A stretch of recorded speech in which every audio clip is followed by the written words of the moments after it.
Bonjour, je suis très heureuse et honorée que le SNRJ me demande de vous présenter la diversité des courants du judaïsme religieux actuel.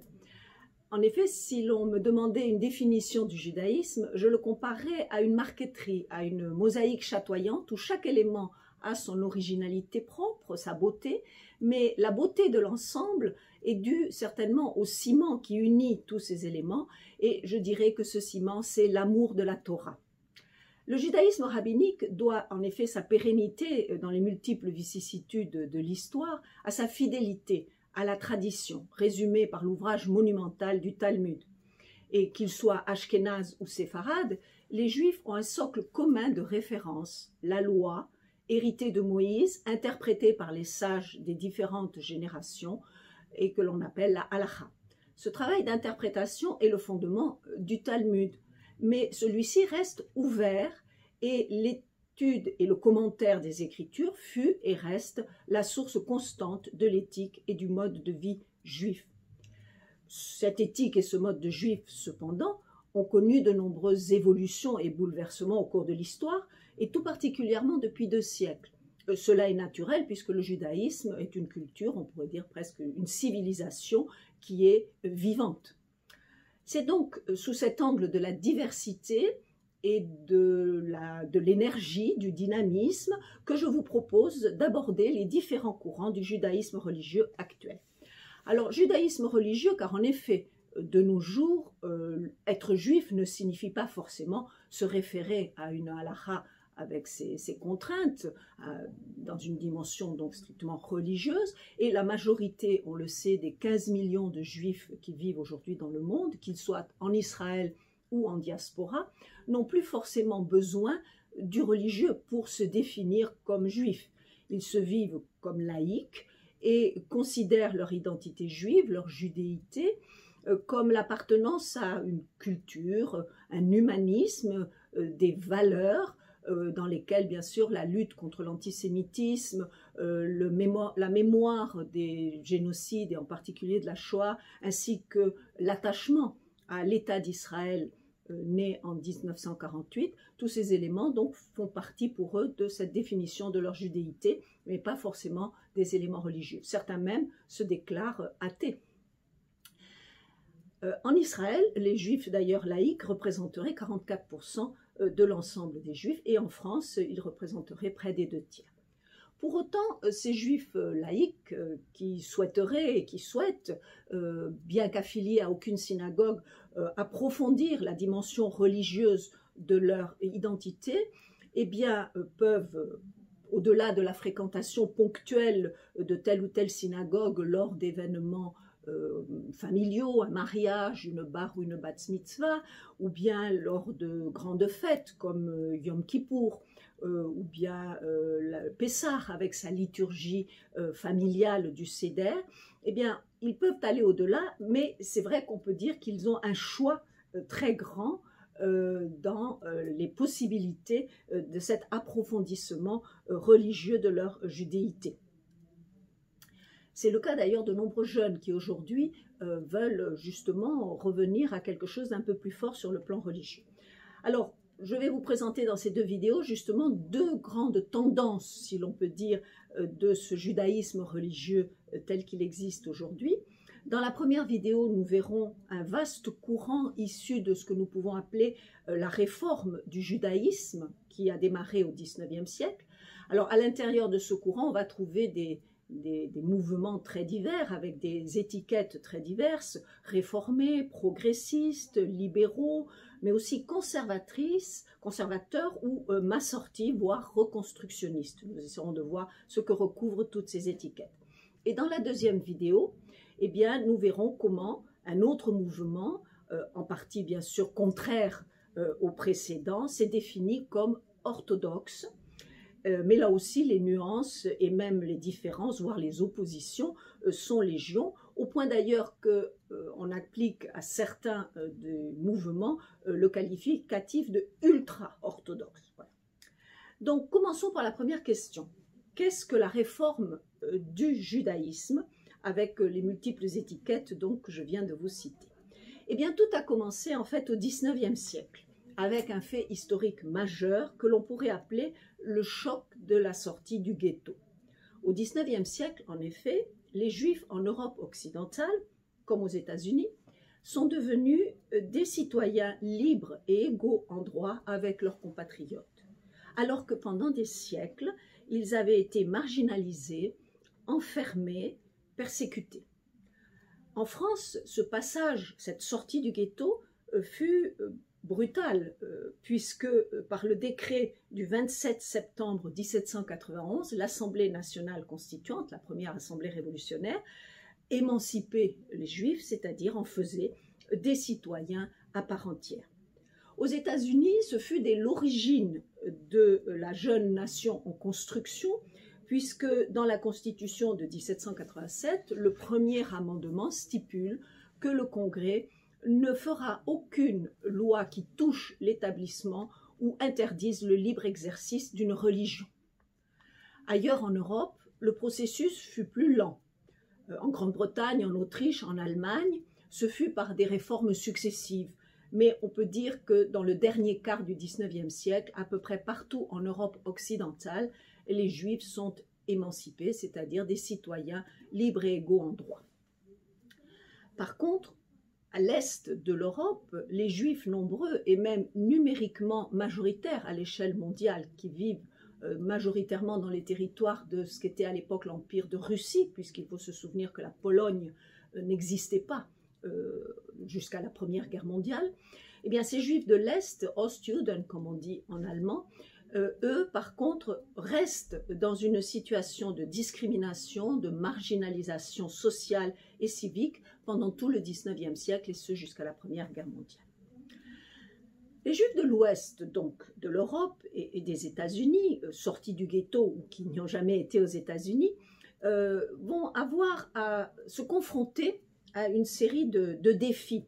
En effet, le ghetto, ce n'est pas seulement physique, mais c'était aussi un ghetto mental, intellectuel, qui les avait justement marginalisés et coupés de la société. Ces défis, eh bien, ce sont ceux de l'intégration à la société dans laquelle ils vivaient. Ces sociétés d'ailleurs elles-mêmes étaient en plein bouleversement, puisqu'il y a au XIXe siècle la modernisation avec l'industrialisation, l'urbanisation, la démocratisation et leur corollaire, la sécularisation et l'affaiblissement du sentiment religieux collectif. D'ailleurs, ces défis se posent aussi aux confessions chrétiennes majoritaires en Europe à cette époque, comme aujourd'hui. La réforme du judaïsme est donc la réponse qu'ont donnée un certain nombre de rabbins et de communautés à tous ces défis. En réalité, les esprits avaient commencé à évoluer déjà dès le XVIIIe siècle, avec ce que l'on a appelé la réforme, plutôt pas la réforme, les lumières du judaïsme, la Haskalah. Le grand nom en est Moïse Mendelssohn. Cet homme était né en 1729 dans une famille très modeste à Dessau, en Prusse. Cette modestie des revenus fit qu'il fut toute sa vie un autodidacte et pourtant, assoiffé de savoir, il incarne, on peut le dire, une réussite intellectuelle assez extraordinaire. Il réussit en effet à se faire admettre dans la plus haute société berlinoise, dans les salons intellectuels de l'époque. Il échangea une correspondance avec toute l'élite des philosophes européens de l'époque, justement toute cette philosophie des Lumières, et remporta même en 1763, c'est important quand même de le noter, le prix de philosophie offert par l'Académie de Berlin devant un certain Emmanuel Kant. Ça nous donne une idée de la dimension intellectuelle du personnage. Alors Mendelssohn défendait justement un judaïsme ouvert. Il traduisit d'ailleurs les psaumes et la Torah en allemand, avec néanmoins un commentaire en hébreu, le biour, ce qui fera que ses successeurs, on les appellera les biouristes. Il fut d'ailleurs un défenseur d'un bel hébreu, de la langue hébraïque, et quelque part on peut le considérer comme un précurseur du renouveau de cette langue au XIXe et au XXe siècle. Le but de Mendelssohn était de permettre aux Juifs de faire leur entrée dans la société européenne tout en restant juifs sur le plan religieux comme sur le plan culturel. il voulait redonner au judaïsme un statut social, une dignité qu'il avait perdue du fait de cette politique d'enfermement qui avait caractérisé donc la vie des communautés pendant toute l'époque moderne, du XVIe au XVIIIe siècle. Il voulait éviter, Mendelssohn, que les jeunes juifs ne se retrouvent devant l'alternative ou rester enfermés dans le ghetto, ou bien, pour entrer dans la société, devoir se faire baptiser, se convertir. Et vous connaissez peut-être le mot de Heinrich Heine, qui lui-même avait qualifié la conversion au christianisme de billet d'entrée dans la société. Loin de préconiser l'assimilation, Mendelssohn militait pour la reconnaissance justement de l'identité juive et il voulait offrir aux juifs les moyens intellectuels justement de cette reconnaissance de leur identité. La Scala eut de nombreux héritiers, on peut s'en douter, avec l'émancipation et l'inclusion croissante des Juifs dans la société au XIXe siècle. C'est particulièrement en Allemagne et aux États-Unis que l'on va trouver ces héritiers soucieux de mettre en conformité le judaïsme avec les exigences culturelles de la société moderne. Ce sont eux donc que l'on appelle les réformés, ou bien encore les progressistes, ou bien encore les libéraux. Dans leur volonté d'ouverture au monde moderne, les réformés du XIXe siècle adoptèrent souvent les pratiques de la société ambiante. Ainsi, les lieux de culte acquirent une dignité et une visibilité nouvelles. C'est l'époque de la construction de grandes synagogues monumentales, souvent d'ailleurs avec des plans et des décors un peu repris des décors des églises ou des temples. Mais c'est important parce que c'est un moyen de donner au judaïsme une dignité, une respectabilité qu'il n'avait pas jusque-là. N'oublions pas que pendant des siècles, on obligeait les Juifs à construire des synagogues minuscules, très basses, pour qu'elles ne portent pas ombrage aux églises ou autres grands bâtiments religieux.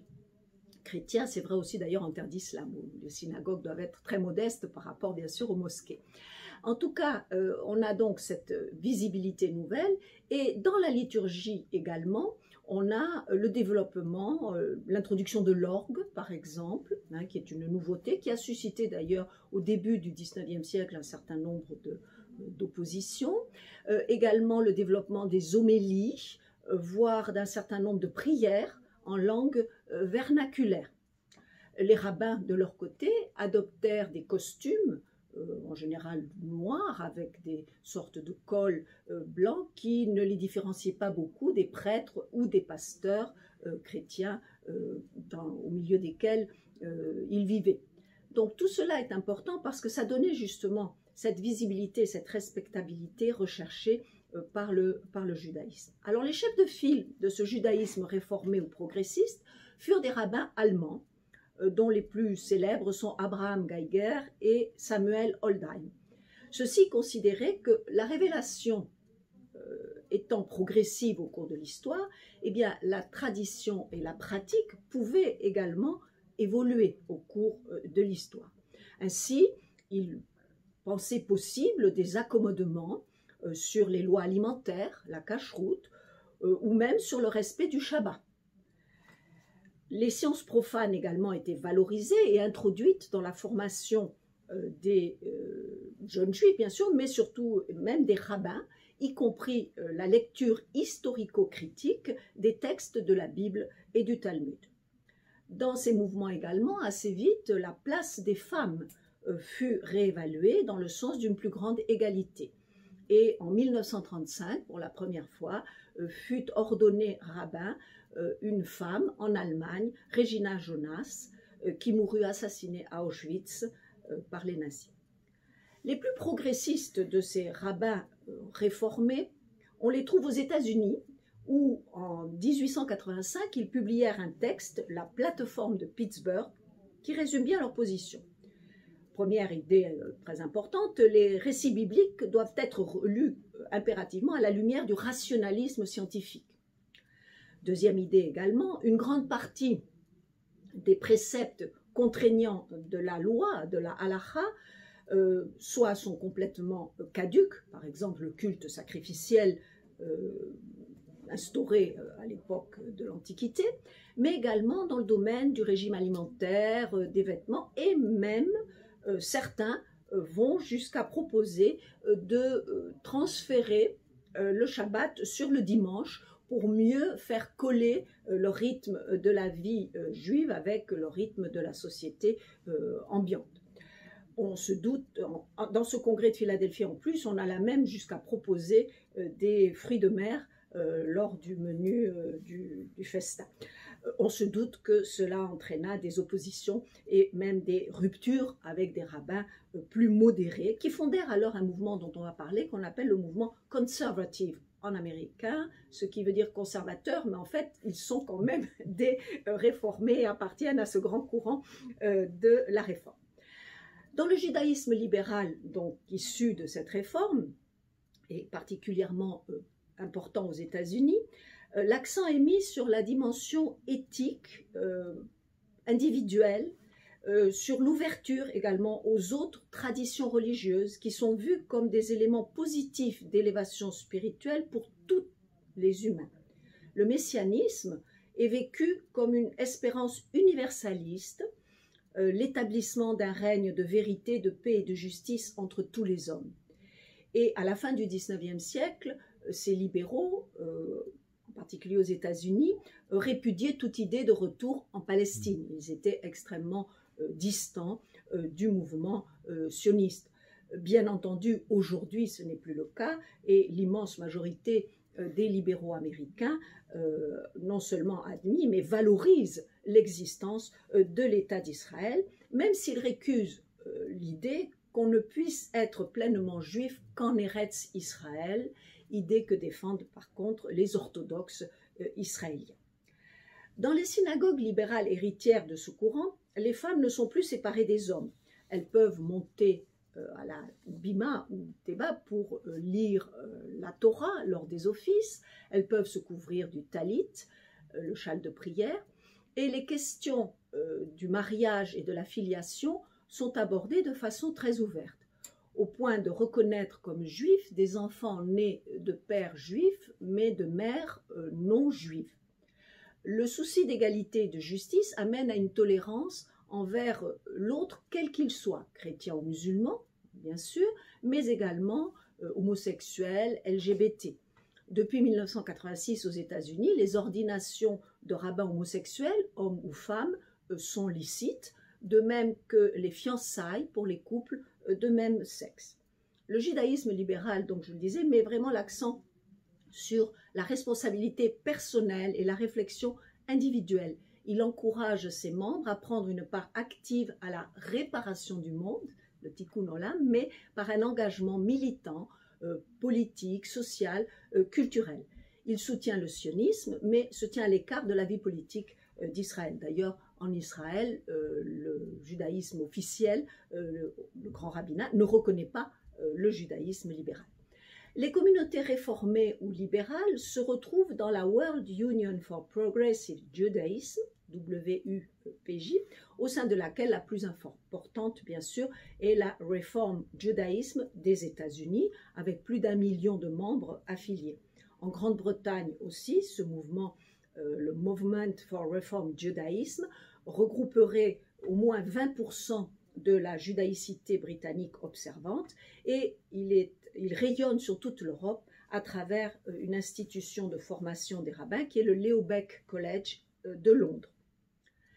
Le judaïsme réformé et le judaïsme libéral qu'il a engendré donc sont majoritaires, on peut le dire, ou très présents aux États-Unis, en Grande-Bretagne, mais très minoritaires en France. Ils représenteraient seulement 2 à 3% des juifs français. Et ça nous amène justement à nous demander quelle place pour ce courant libéral dans notre pays. Une place donc minoritaire, alors que pourtant en France vit la première communauté de la diaspora hors États-Unis, avec près d'1 demi-million de membres. Alors cela s'explique en fait par l'organisation unificatrice et centralisée qui a été mise en place par Napoléon Ier en 1808 et qu'on appelle le consistoire israélite de France. Au XIXe siècle, certains grands rabbins du consistoire, comme Salomon Ullmann ou Zadok Khan, se sont préoccupés justement de la baisse de la pratique et ont introduit un certain nombre d'adaptations dans le culte, alors que dans le même temps, l'Alliance israélite universelle, fondée en 1860, insufflait dans ses établissements également une vision plus ouverte, plus moderne de la culture juive. Mais les synagogues consistoriales se réclament de l'orthodoxie. Donc nous les étudierons, plus exactement, nous les présenterons dans la deuxième vidéo. Les libéraux en France, donc, sont représentés par un certain nombre de communautés, dont la première est celle de l'ULIF, Union libérale israélite de France, qui s'est détachée en 1907 du consistoire de France. Elle s'est constituée, cette communauté, à laquelle est associé le nom de sa synagogue, Copernic, ULIF Copernic, sous l'égide du rabbin Louis-Germain Lévy. Aujourd'hui, cette synagogue revendique plus d'1 millier de familles affiliées et un certain nombre de communautés en banlieue, dans l'Essonne par exemple, ou bien en province, à Marseille, à Nice, se réclament de l'ULIF, s'y rattachent. L'ULIF est adhérente de la WUPJ, World Union for Progressive Judaism. Mais à la fin du XXe siècle, Copernic a vu également se multiplier à côté d'elle d'autres communautés se réclamant justement de ce judaïsme progressiste libéral. En 1977, le mouvement juif libéral de France, MJLF, est né d'une scission justement de l'ULIF. Une des figures les plus connues de ce MJLF est la rabbin Delphine Horviller, qui dirige la revue Témoin. Ce mouvement représenterait environ 1400 familles. Sont également apparues, toujours dans les dernières décennies du XXe siècle et au début du XXIe siècle, des communautés juives libérales ou unions juives libérales dans une petite dizaine de villes en France. La plus importante numériquement de ces communautés est celle que dirige le rabbin Pauline Beb dans le 11e arrondissement de Paris, environ 200 familles. Enfin, en 2007, s'est constituée autour du rabbin Gabriel Fari l'Alliance pour un judaïsme traditionnel et moderne, AJTM, qui veut, selon ses termes, s'inscrire dans le respect de la tradition juive tout en s'intégrant naturellement dans la société française.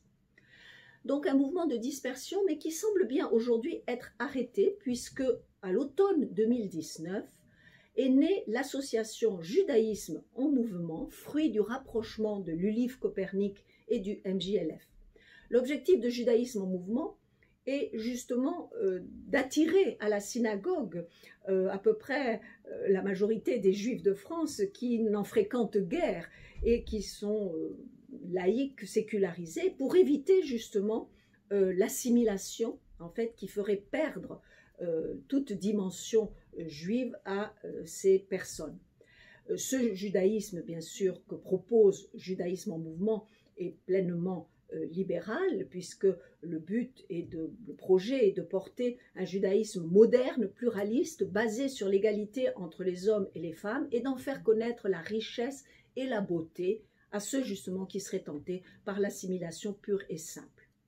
Actuellement, Judaïsme en mouvement a été rejointe par 5 communautés libérales, dont celle de Marseille, et paradoxalement, la crise du Covid-19 a été l'occasion pour lui, plutôt Judaïsme en mouvement, d'élargir son audience à travers notre pays grâce à la mise en place d'une synagogue virtuelle qui a réuni des centaines de familles lors du Seder numérique de Pessah en 2020 et lors des fêtes de Tishri 5781, c'est-à-dire en septembre 2020 également, où 6000 familles se sont retrouvées pour vibrer ensemble au son du chauffard dans cette synagogue virtuelle. Alors la charte de Judaïsme en mouvement, qui a été rédigée par les rabbins donc des différentes communautés qui y adhèrent, reprend finalement toutes les grandes orientations du judaïsme libéral tel que nous l'avons vu se constituer, en particulier aux États-Unis, avec une très forte idée, ça m'a frappé en la lisant, de bienveillance. Notre judaïsme dit la charte dans son point numéro 9, demeure toujours bienveillant envers toute personne se réclamant de l'histoire, de la religion ou de la culture d'Israël et applique le principe de non-remise en question de l'identité juive. Il se montrera toujours bienveillant envers chacun, quelle que soit son histoire et son degré de pratique religieuse. Notre judaïsme, également stipule la charte, est solidaire de l'État d'Israël et des communautés juives dans le monde, tout en rappelant la pleine adhésion à la citoyenneté française dans la mémoire des grandes tragédies humaines, on pense bien sûr à la Shoah, mais aussi à d'autres génocides, et dans l'engagement pour la paix et la fraternité, afin de toujours promouvoir l'amélioration morale, spirituelle de l'humanité à titre individuel et collectif. Donc vous voyez qu'on retrouve tout à fait les grandes idées du judaïsme progressiste. Également, bien sûr, judaïsme en mouvement affirme son indéfectible fidélité à la République, à ses lois, à ses valeurs universelles qui furent celles prônées par les prophètes d'Israël et bien sûr au peuple français dont il est partie intégrante. Le judaïsme libéral en France a introduit un certain nombre d'innovations, la bat mitzvah active pour les jeunes filles, le Yom HaShoah, qui est le jour mémorial des victimes de la Shoah, et bien sûr l'ordination rabbinale de femmes. Aujourd'hui, il y a 5 femmes rabbins en France, Pauline Beb et Delphine Orviller déjà citées, mais également Floriane Chinsky, Daniela Toiti et très récemment, pour la première fois, a reçu l'ordination rabbinale des mains d'ailleurs de Pauline Beb, Iris Ferreira, qui est rabbin dans une communauté libérale à Strasbourg. Donc les juifs libéraux français sont peu nombreux, néanmoins ils ont une grande visibilité médiatique du fait également de leur implication dans les débats de société et dans le dialogue interreligieux. Ils sont particulièrement actifs, ces libéraux, justement, dans ce dialogue. Et la parution récente d'un ouvrage collectif co-signé par l'imam Kahina Baloul, Floriane Chinsky et la pasteur Emmanuel Sebold, cet ouvrage intitulé « Des femmes et des dieux », est la preuve justement de cette ouverture qui caractérise le judaïsme libéral français comme le judaïsme libéral à l'échelle mondiale. Alors, proche des libéraux, on va voir justement ceux qui avaient été un petit peu choqués par certains excès de ce judaïsme libéral, les conservateurs avec des guillemets, ou conservative en anglais, qu'en français on préfère appeler Massorti, du nom de Massora, qui veut dire justement la tradition. On les appelle aussi parfois traditionnalistes chez les anglo-saxons, ce qui bien sûr brouille parfois un petit peu les, les repères. En tout cas, derrière ce terme donc un peu trompeur de conservateur, de même que celui de traditionnaliste, eh bien, il y a bien un courant qui appartient au judaïsme libéral. Donc derrière ce terme trompeur de conservateur, traduction de conservative en anglais, ou même traditionnaliste, en réalité nous avons un courant qui appartient bien à la grande mouvance du judaïsme libéral et qui d'ailleurs n'est pas reconnu comme authentiquement halachique par les orthodoxes. En France, donc, je le disais, on préfère les appeler les massortis, du mot de Massora, donc la tradition en hébreu. Et de fait, l'attachement à l'hébreu, à la langue hébraïque, est l'une des caractéristiques de ce judaïsme conservateur ou massorti. Le terme même de conservateur exprime la volonté de conserver les préceptes fondamentaux de la halakha qui doivent continuer à gouverner la vie juive. Et le fondateur de ce courant, là encore, est un rabbin allemand du XIXe siècle, Zacharias Frankel, qui considérait que le judaïsme strictement traditionnaliste était obsolète, mais que par contre le judaïsme réformé ou libéral allait un peu trop loin. Pour Frankel, donc, la loi devait être observée, mais son interprétation devait être assez ouverte pour permettre aux Juifs de vivre dans la société de leur temps. La vision de Frankel est donc celle d'un judaïsme dynamique, évolutif dans le temps, mais avec une forte identité fondée sur la loi qu'il convient de préserver en l'étudiant avec beaucoup de soin à la lumière des avancées de la pensée moderne. On voit donc que le mouvement Massorti est un mouvement assez intellectuel et très attaché, je le disais, à la langue hébraïque, au culte synagogal traditionnel, à la littérature juive classique et contemporaine, aux arts également. Sur l'épineuse question du statut de la femme, les Massorti ont évolué depuis Frankel.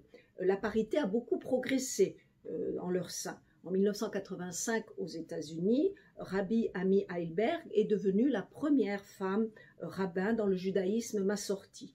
Aujourd'hui, on compte près de 200 femmes qui ont été ordonnées rabbins dans ce mouvement à l'échelle américaine et mondiale. Cependant, ce point ne fait toujours pas l'unanimité au sein des communautés massorties. Il faut toujours avoir en tête que le judaïsme est extrêmement divers et qu'il y a une grande autonomie dans les communautés, particulièrement bien sûr dans les communautés des courants libéraux.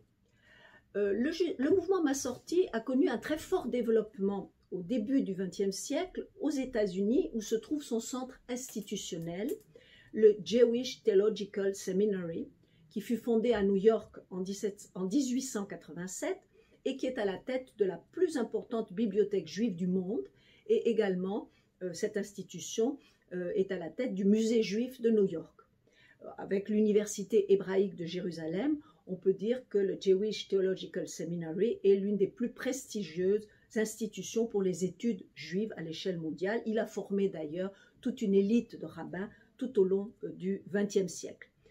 Mais l'intellectualisme, voire l'élitisme du judaïsme massorti a pu parfois l'éloigner des simples fidèles, et malgré une bonne implantation dans l'université israélienne par exemple, le judaïsme massorti n'a pas réussi à infléchir l'évolution du judaïsme israélien qui est resté majoritairement dominé par les orthodoxes. Même aux États-Unis d'ailleurs, les Massorti ont connu des scissions puisque au début des années 2000, il y a eu la fondation par un certain nombre de rabbins plus traditionnalistes peut-être que l'ensemble du mouvement de la Union for Traditional Judaism, et également il y a eu un autre schisme si l'on peut dire avec les reconstructionnistes.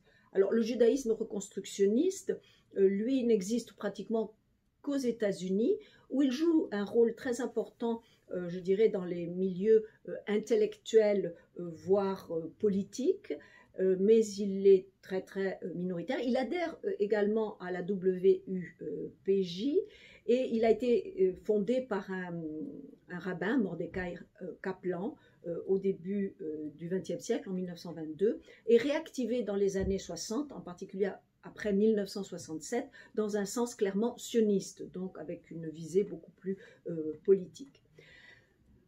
Les reconstructionnistes sont quand même souvent rapprochés du mouvement Massorti. À l'échelle mondiale, le mouvement Massorti affirme rassembler plus d'un tiers des juifs pratiquants dans le monde, soit près d'1,5 million de membres affiliés, avec 800 communautés et 1600 rabbins.